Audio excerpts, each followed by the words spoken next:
The arena fell silent the moment my name echoed through the alien sky, because no human had ever survived long enough to be granted a choice, let alone a prize. Ash drifted like black snow over the shattered Colosseum of Kairos Prime. Above us, 3 suns bled into one another, staining the sky a violent gold.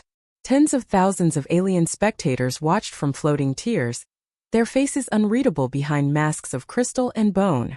I stood alone in the center, armor cracked, hands trembling, heart still pounding from the last kill. I had beaten champions bred for war. I had outlived monsters engineered to erase worlds. And now, according to ancient law, I was owed something no human had ever claimed. That was when the High Regent spoke. "Human soldier," his voice thundered through translators embedded in my skull.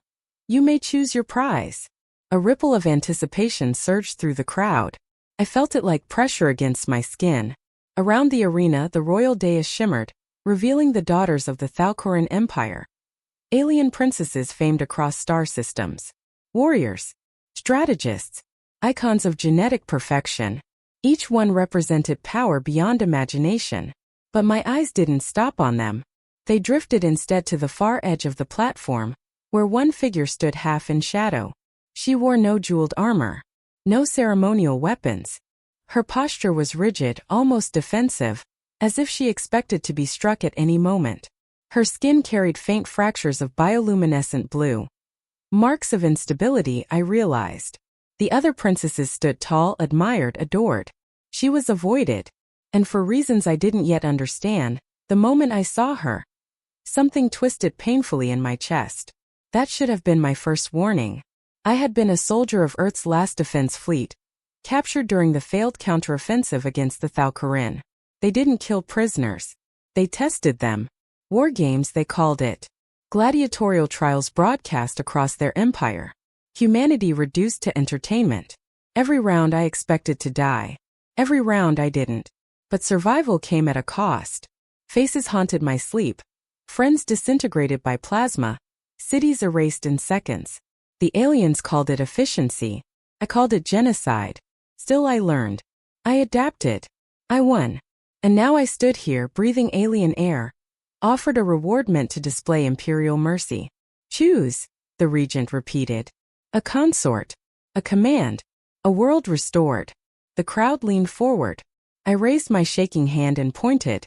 To her. The arena erupted, not in cheers but disbelief. Gasps rippled like shockwaves.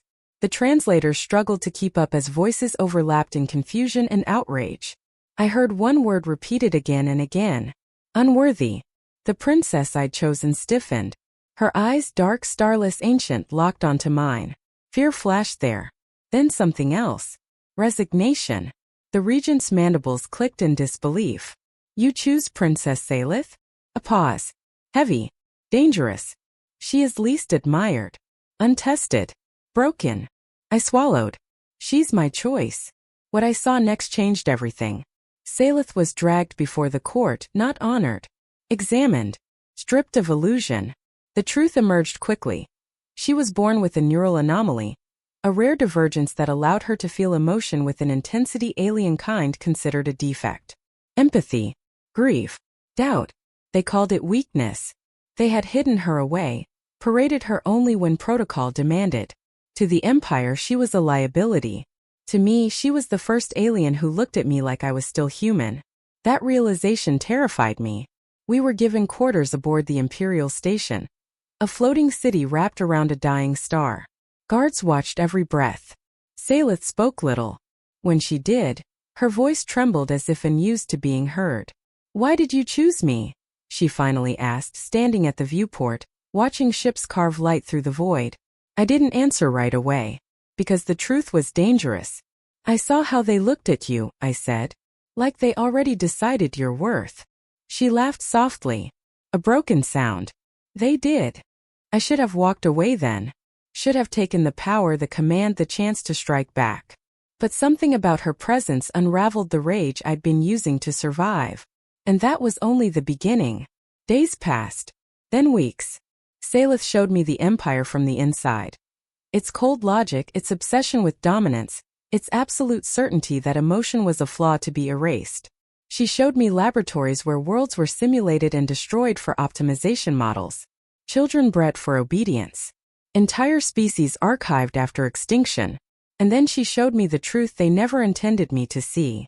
Earth wasn't destroyed by accident. It was a test. A calibration of weapons Salith herself had helped design, before her anomaly awakened, before empathy flooded her mind and shattered everything she believed.